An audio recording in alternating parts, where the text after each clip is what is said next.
Friends, welcome to channel. അപ്പോൾ നിങ്ങൾക്ക് അറിയാം നമ്മുടെ ജൂപ്പിറ്റർ മണി എഡ്ജ് ക്രെഡിറ്റ് കാർഡ് ഇപ്പോൾ കുറച്ച് അപ്ഡേഷൻ കാര്യങ്ങളൊക്കെ വന്നിട്ടുണ്ട്.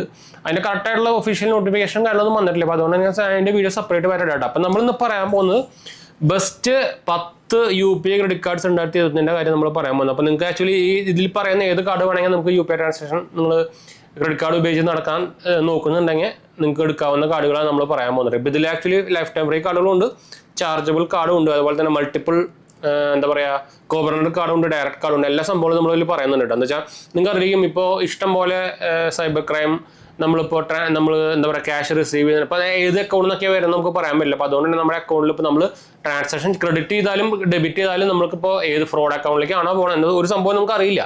അപ്പോൾ അതുകൊണ്ട് തന്നെ നമ്മളിപ്പോൾ നോർമലി എല്ലാവരും QR കോഡ് സ്കാനിങ് സംഭവം ചെയ്ത് പേ ചെയ്യുന്നതാണല്ലോ നമ്മുടെ അക്കൗണ്ട് ത്രൂ.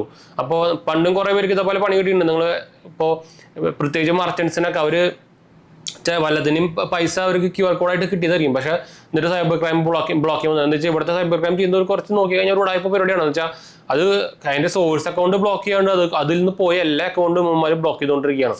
അപ്പോൾ അതുകൊണ്ട് തന്നെ നിങ്ങൾക്ക് ഇതുപോലെ തന്നെ സൈബർ ക്രൈമിൻ്റെ സൈഡിൽ നിന്ന് ഇതുപോലെ എന്തെങ്കിലും ഇഷ്യൂസ് വരാനുള്ള ചാൻസ് കൂടുതലാണ്. അപ്പോൾ അതുകൊണ്ട് തന്നെ നിങ്ങൾ QR കോഡ് പേയ്മെൻറ്റും UPI പേയ്മെൻറ്റ് ഒക്കെ ചെയ്യുമ്പോൾ എന്തുകൊണ്ടും ബെറ്റർ ക്രെഡിറ്റ് കാർഡ് UPI ഉപയോഗിക്കുകയാണ്. അപ്പോൾ നിങ്ങൾക്ക് റിസ്ക് ഇല്ല, നിങ്ങളുടെ ക്യാഷ് ബ്ലോക്ക് ആവുന്നില്ല അവിടെ. അപ്പോൾ അതുകൊണ്ടാണ് ഞാൻ നോർമലി UPI ക്രെഡിറ്റ് കാർഡ്സ് ഉപയോഗിക്കുന്നത്. പക്ഷേ കുറച്ചിട്ടുണ്ടെന്ന് വെച്ചാൽ UPI ക്രെഡിറ്റ് കാർഡാണല്ലോ, അപ്പോൾ അതുകൊണ്ട് തന്നെ നമുക്ക് നമ്മുടെ എക്സ്പെൻസ് കൂടാനുള്ള ചാൻസ് ഭയങ്കര കൂടുതലാണ്. അപ്പോൾ ഞാൻ ഓൾറെഡി പറഞ്ഞിട്ടുണ്ട്.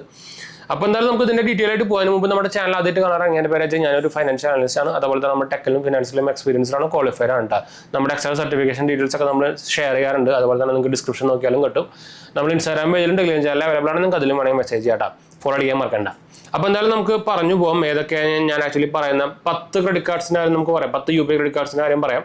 ആദ്യത്തെ ക്രെഡിറ്റ് കാർഡ് എന്ന് പറയുന്നത് നമ്മുടെ ഇൻഡസ്ഇൻഡ് ബാങ്കിന്റെ platinum credit card RUPay variant ആണ്. നമുക്ക് ആക്ച്വലി ഇപ്പോൾ ആനുവൽ ഫീസ് 0 ഇതിന്റെ പറയുന്ന കാർഡുകൾ എല്ലാത്തിനും സെറ്റാപ്പിന് റെഫർ ലിങ്ക് താഴെ കൊടുക്കുന്നുണ്ട് കേട്ടോ. ഇത് നമുക്ക് ആനുവൽ ഫീസും ജോയിന്റ് ഫീസും 0 ആയിട്ട് തന്നെ കിട്ടുന്നുണ്ട്. ഇപ്പോൾ രണ്ടാമത്തേന്ന് പറയുന്നത് HDFC ബാങ്കിന്റെ RUPay ക്രെഡിറ്റ് കാർഡാണ്. ഇതൊരു ഫിസിക്കൽ കാർഡ് ഇല്ലാത്തൊരു ഡിജിറ്റൽ കാർഡായിട്ട് മാത്രം വരുന്ന ഒരു കാർഡാണ്. 99 രൂപ പ്ലസ് ടാക്സ് വരുന്നതാണ്. കുഴപ്പമില്ലാത്തൊരു കാർഡ് എന്നൊക്കെ വേണമെങ്കിൽ പറയാം. ഭയങ്കര ഇടിവട്ടായിട്ടുള്ള റിവാർഡും കാര്യങ്ങളൊന്നുമില്ല. പക്ഷെ നമുക്ക് ഇതിൽ കൂടെ ഉപയോഗിച്ചിട്ട് നമുക്ക് നോർമൽ കാർഡ് ഉപയോഗിക്കുന്ന പോലെ തന്നെ നമുക്ക് EMI ട്രാൻസാക്ഷൻ കാര്യങ്ങളൊക്കെ ചെയ്യാൻ പറ്റും. 2500 മുകളിൽ ട്രാൻസാക്ഷൻ ഒക്കെ ആണെങ്കിൽ. അപ്പോൾ രണ്ടാമത്തെ നമ്മുടെ ഇതിനൊക്കെ ഞാൻ പറഞ്ഞ പോലെ ലിങ്കുകളൊക്കെ താഴെ കൊടുത്തിട്ടുണ്ട്. നമ്മുടെ റെഫർ ലിങ്ക് ആണ്. അപ്പോൾ അപ്ലൈ ചെയ്യണമെങ്കിൽ അത് കൂടെ ചെയ്യാൻ നോക്കുക, കിട്ടാനുള്ള ചാൻസ് കൂടുതലായി കിട്ടാം. മൂന്നാമത്തെ എന്ന് പറയുന്നത് IRCTCയുടെ SBI പ്ലാറ്റിനം ക്രെഡിറ്റ് കാർഡാണ്. ഇത് ആക്ച്വലി ഉണ്ടായിരുന്നതാണ്, ഞാൻ ഇപ്പോൾ ക്ലോസ് ചെയ്തു. 300 രൂപ പ്ലസ് GST ആണ് ഇതിന് ആനുവൽ ഫീസും ജോയിന്റ് ഫീസും വരുന്നത്. നാലാമത്തേന്ന് പറയുന്നത് HPCL IDFC first power plus credit കാർഡാണ്. 499 രൂപ പ്ലസ് GST ആണ് ഇതിന് വരുന്നത്, ആനുവൽ ജോയിനിങ് ചാർജും. പിന്നെ യെസ് ബാങ്കിന്റെ പൈസ സേവ് ക്രെഡിറ്റ് കാർഡാണ്. അപ്പോൾ ഈ പൈസ ബസാർ ഞാൻ നോർമലി റെക്കമെൻഡ് ചെയ്യാറില്ല. ഇവന്മാർ കുറച്ച് ഉടായ്പാണ്. ഡാറ്റ ലീക്കേജ് ഇവന്മാർ കുറേ ഡാറ്റാസ് നമ്മൾ എടുത്തോളം ഉണ്ട്. അപ്പോൾ അതുകൊണ്ട് തന്നെ പൈസ ബസാർ ഞാൻ കട്ട് ചെയ്ത് കളയണം. യെസ് ബാങ്കിന്റെ RUPay ക്രെഡിറ്റ് കാർഡ് നിങ്ങൾക്ക് എടുക്കാം. ഏതെങ്കിലും ഇപ്പോൾ കുറേ പോപ്പ് UPI അങ്ങനത്തെ കുറേ കാർഡുകളുണ്ട് RUPay വരുന്നുണ്ട്. അപ്പോൾ അതിൽ ഏതെങ്കിലും എടുത്താലും മതി. അടുത്തെന്ന് പറയുന്നത് മിന്ത്ര കൊഡാക് RUPay ക്രെഡിറ്റ് കാർഡാണ്. 500 രൂപ പ്ലസ് GST ടാക്സ് വരുന്നത് തന്നെയാണ്, ആനുവൽ ഫീസും ജോയിന്റ് ഫീസും. പിന്നെ HDFC ബാങ്കിന്റെ money back plus RUPay credit കാർഡാണ്. 500 പ്ലസ് GST ആണ് ആനുവൽ ഫീസും ജോയിന്റ് ഫീസും വരുന്നത്. പിന്നെ ICICIയുടെ HPCL super saver credit card, അത് നമുക്ക് ഫ്യൂൽ കാർഡാണ്. അത് ഓൾറെഡി ഞാൻ അൺബോക്സിംഗ് കാലൊക്കെ ചെയ്തിട്ടുണ്ടായിരുന്നു. അതും RUPay വേരിയന്റിൽ വരുന്നതാണ്. 500 പ്ലസ് GST ആണ് ആനുവൽ ഫീസും ജോയിന്റ് ചാർജും വരുന്നത്. പിന്നെ AU ബാങ്കിന്റെ ഇക്സിഗോ എന്ന് പറഞ്ഞൊരു ക്രെഡിറ്റ് കാർഡ്, അതും കുഴപ്പമില്ലാത്തതാണ്. 999 പ്ലസ് GST ആണ് ആനുവൽ ചാർജും ജോയിന്റ് ചാർജും വരുന്നത്.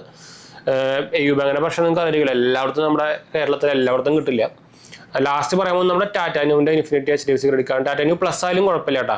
ടാറ്റാനു ഇൻഫിനിറ്റി വരുമ്പോൾ 1599 രൂപ പ്ലസ് GST ആണ്. പ്ലസ് ആകുമ്പോൾ 499 രൂപ പ്ലസ് GST ആണ് നമുക്ക് ചാർജ് വരുന്നത് കേട്ടോ. അപ്പോൾ ഇതിൽ ഈ കാർഡ് ഈ പറഞ്ഞ കാർഡുകൾ ഏതെങ്കിലും നിങ്ങൾക്ക് ഒരു കാർഡ് ഉണ്ടെങ്കിൽ നമുക്ക് UPIന് അത്യാവശ്യം കുഴപ്പമില്ലാണ്ട് തന്നെ ഇപ്പോൾ ഞാൻ പറഞ്ഞല്ലോ പുതിയൊരു ജൂപ്പിറ്റർ ക്രെഡിറ്റ് കാർഡ് വരുന്നുണ്ട്. അപ്പോൾ അതായാലും കുഴപ്പമില്ല. ജൂപ്പിറ്റർ ക്രെഡിറ്റ് കാർഡിന് നമ്മൾ റീസെൻ്റ്ലി അൺബോക്സിംഗ് ചെയ്തിട്ടുണ്ടായിരുന്നു, ഞാൻ എടുത്തിട്ടുണ്ടായിരുന്നു. പക്ഷേ ഇപ്പോഴുള്ള ജൂപ്പിറ്റർ കാർഡ് വലിയ കാര്യമൊന്നും പറയാൻ പറ്റില്ല കേട്ടോ. പക്ഷേ ലൈഫ് ടൈം ഫ്രീ ആണ്. അപ്പോൾ അതുകൊണ്ട് തന്നെ കംപ്ലൈൻ്റ് ഒന്നും പറയാനില്ല. അപ്പോൾ നമുക്ക് ലൈഫ് ടൈം ഫ്രീ ആയിട്ട് കിട്ടുന്നത് ഇൻഡസ്ഇൻഡ് ബാങ്കിൻ്റെയാണ്. പക്ഷേ നോക്കുകയാണെങ്കിൽ ഇൻഡസ്ഇൻഡ് ബാങ്കിൻ്റെ അപ്രൂവൽ ആയിട്ട് കുറച്ച് കുറവാണ്. അത്യാവശ്യം കുഴപ്പമില്ലാത്ത അപ്രൂവൽ ആയിട്ട് കിട്ടുന്നത് നമ്മുടെ മിന്ത്ര കോട്ടക്കിൻ്റെ ഇപ്പോൾ ആയിട്ടുണ്ട്. പക്ഷേ ഇപ്പോഴും അവരുടെ സ്റ്റേജ് ഫുള്ളി ഓൺ ആയിട്ടില്ല കേട്ടോ. അപ്പോൾ നമുക്ക് അത്യാവശ്യം ഇപ്പോൾ ഇതിൽ നോക്കുകയാണെങ്കിൽ ഏറ്റവും കൂടുതൽ അപ്രൂവ് ആയിട്ടുള്ളത് നമ്മുടെ HDFC ബാങ്കിൻ്റെ RUPay കാർഡ്, IRCTCയുടെ SBIയുടെ പ്ലാറ്റിനം കാർഡ്, IDFCയുടെ ഫസ്റ്റ് പവർ, പിന്നെ ICICIയുടെ കുറച്ച് കുറവാണ്. ടാറ്റാനിയുടെ ഇൻഫിനിറ്റി HDFC കാർഡും കുഴപ്പമില്ലാണ്ട് തന്നെ അപ്രൂവൽ ആവുന്നുണ്ട്. ഞാൻ ഓൾറെഡി പറഞ്ഞു ഇതിൻ്റെ എല്ലാത്തിനും ഞാൻ നമ്മുടെ റെഫറൽ ലിങ്ക് സെറ്റാപ്പിൻ്റെ റെഫറൽ ലിങ്ക് താഴെ കൊടുക്കുന്നുണ്ട്. ആരെങ്കിലും ഇൻട്രസ്റ്റ് ഉണ്ടെങ്കിൽ അപ്ലൈ ചെയ്ത് നോക്കാൻ മറക്കണ്ട കേട്ടോ. അപ്പോൾ വൈൻഡപ്പ് ചെയ്താലോ? നമ്മുടെ മൂന്നാമത്തെ ചാനൽ കാണാത്തവർ കണ്ടു നോക്കുക, സബ്സ്ക്രൈബ് ചെയ്യുക, സപ്പോർട്ട് ചെയ്യുക, ഫ്രണ്ട്സിലേക്ക് നമ്മൾക്ക് ഒന്ന് ഷെയർ ചെയ്യുക. എന്തെങ്കിലും സംശയങ്ങളിലേക്ക് കമൻറ്റ് ചെയ്താൽ മതി. നമ്മളെല്ലാ കമൻറ്റ് പോകുന്നതാണ്. വൈൻഡപ്പ് ചെയ്യാം. അടുത്ത കാണാം.